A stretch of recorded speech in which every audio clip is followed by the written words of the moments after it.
Welcome back to Retro Asylum. My name is Dean Swain, and this time we are looking at Scramble on the Vectrex. First released to the arcades in 1981, Konami's Scramble is the granddaddy of all horizontal scrolling shoot 'em ups. Some consider it to be part of the Nemesis /Gradius series, but in reality it just happens to be published by the same company. The Vectrex version was released a year later, and in my humble opinion is the definitive version. Firstly, I think the game looks super cool with its vector graphics instead of the usual raster display of the arcade. Now, ignore the flickering that you can see on our footage here, because although there is a little bit of flickering when viewing the game with human eyes, it's not nearly as bad as our footage makes it out to be. Like all Vectrex games, you need to see this in the flesh. Secondly, it plays like a dream.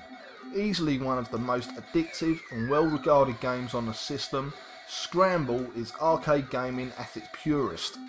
The idea is simple: guide your ship using a joystick and blast and bomb your way through 6 levels in order to destroy the enemy's base.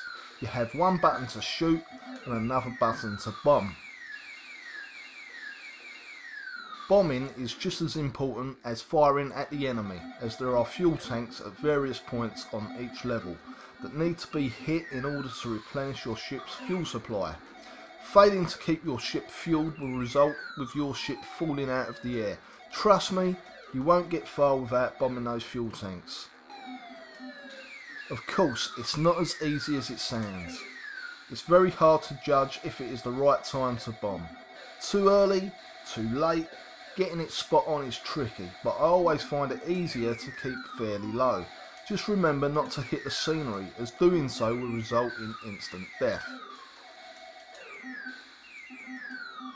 Being the first horizontal scrolling shoot 'em up ever, Scramble plays fairly different to the likes of Nemesis and R-Type. There are no upgradable weapons or power-ups. There are also no end of level bosses. One thing that really stands out is that each level is connected to the next. There is no fade to black, just subtle changes in the environment. The difficulty level feels just right too. The first level is pretty easy, although it's still easy enough to get killed.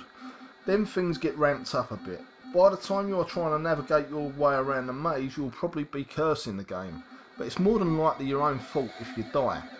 Just you wait until you get to the final stage where you have to complete a tricky bombing run. If I had to complain about anything in this version, then it would probably be the sounds, as the 3 channels on the AY chip struggle a bit at times. However, this can easily be overlooked when a game plays this well. I can't recommend the Vectrex version of Scramble enough.